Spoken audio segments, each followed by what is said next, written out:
From architecture to painting and sculpture, literature to live music and theater. Radio 111 presents Bonnie G. and Brian Mendoza with The Desert Scene, your connection to culture and entertainment in the desert cities. Here's Bonnie and Brian. And welcome to The Desert Scene. I'm Bonnie G. here with my fabulous producer, Brian Mendoza. And we're happy to welcome to the show Jerome Elliot. He's a veteran. He's been on many times before. Artistic director with Desert Ensemble Theatre Company. And there's a really exciting season coming up. It's starting pretty soon. Hey, Jerome, how are you? Hi, Bonnie. Good morning. How are you? Good morning. So first of all, tell us about the season opener. Just such an interesting concept for this show this year. The season opener this year is called Singing with the Desert Stars.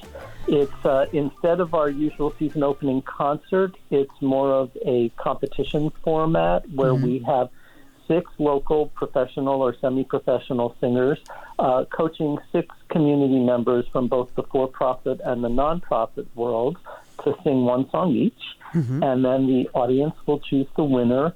All the proceeds will go to our theater education internship program, where we work with high school theater interns, teaching them the ins and outs of technical theater. After the end of their internship period, they are eligible for scholarship support from us. And we're happy to have given over $21,000 in scholarships since our inception. Cool. That's great. Yeah. Yeah. So my question for you is, was it challenging finding community members who wanted to do this? Yeah, yes and no. I mean, a couple who I asked just definitely stepped up to the plate. They have varying levels of singing experience. Some of them used to do community theater, semi-professional theater before realizing that they needed to get a day job. Right. And that they still have that experience in their background. Some of them haven't sung in public in 20 or 30 years.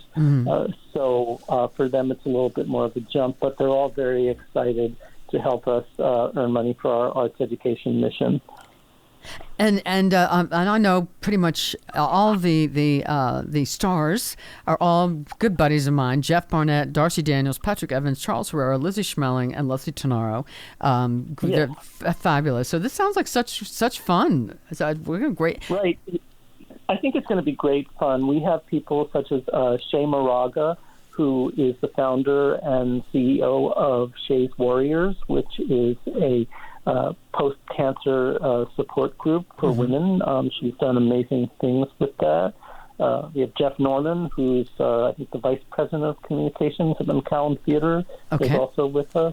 Charles Huff from the LGBTQ Center. Christine Tringali-Nunez, who you've seen in production. She's fabulous. At the Desert Rose Playhouse. She is fabulous. She's just a bundle of joy. So it's going to be very interesting. They've all, of course, been selling tickets to their friends because, after all, it is an audience vote. So you have an edge if you bring more people in, I think. But there's also people buying tickets to this who have no affiliation with any of the singers. So it's up for grabs.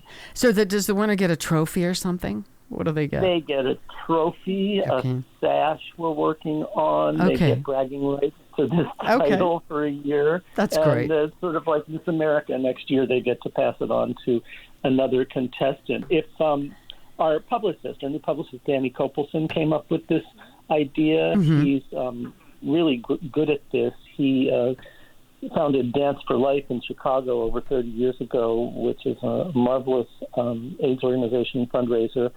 And he came to us with this idea, and he's been helping us all summer put together the many, many details surrounding it. Yeah. So tell us about the rest of the season once the regular plays get rolling. Well, the rest of the season is called, first of all, we're still at the Palm Springs Cultural Center, where we moved last year and had our most successful season to date. Yeah. It's called West Coast Originals, and they are all West Coast playwrights. And the first playwright happens to be me. It's my first play that I've written in 30 years, and of course I had to go through the same selection process as any playwright that we're producing. I have an artistic advisory committee who read many, many plays, and they honored me by putting me in the final group. So my play is a paranoid Hanukkah thriller. It takes place at Hanukkah in 1966, called Do Not Remove Label, and it builds on the fantasy that we all had as children, at least people of my generation, that if you removed from the label from the sofa, something bad was going to happen. They come arrest you, yeah. They come, and in this case, the FBI shows up. But the label is only a pretext for something far darker and deeper. And I wrote it between the election and January 6th, when my mind was just racing about potential things that could happen with the government. Yeah. So, although it is a comedy, it's a dark comedy, and definitely has a perspective. I'll just leave it at that. Okay. And then in January, we're doing a play by Aaron Hahn of San Francisco. It's called Kill the Editor. It takes place at the Cannes Film Festival, and it's about a documentary film editor who is trying to bring his film through the editing process just 7 days before its premiere at the festival. But unfortunately, his former editor, who he has just fired, has run away with the footage. So oh, dear. It's crazy. It's very sharp. Kudra Wagner will be directing it, and they were Judith Chapman's assistant director on the Bebo Brinker Chronicles last year. Which was fabulous, yeah.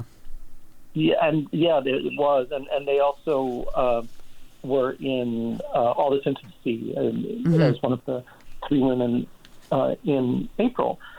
So then in March we move on to a show that I'm directing called Kafka's Joke by Rich Rubin of Portland, Oregon, and I've been following Rich for years. I've been reading many of his scripts, and this one finally just said to me, yes, you got to produce this. And this is based on the true story of the writings of Franz Kafka and what happened to him after his death in the 1920s. They moved through his friend, the editor Max Brod, took the writings, had them published, made Kafka an international phenomenon after his death. And in his will, he left them to his mistress, an Israeli woman, who in turn left them to her daughter.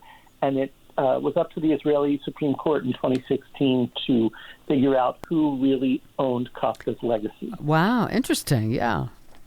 And it spans over 100 years with 5 characters playing about 20 parts. And Kafka, of course, dies early on, but he doesn't leave the action because his ghost comes back to comment on the action. And then at the end of the play, he actually ends up playing the Israeli Supreme Court judge who had the ultimate say on what happened to his work.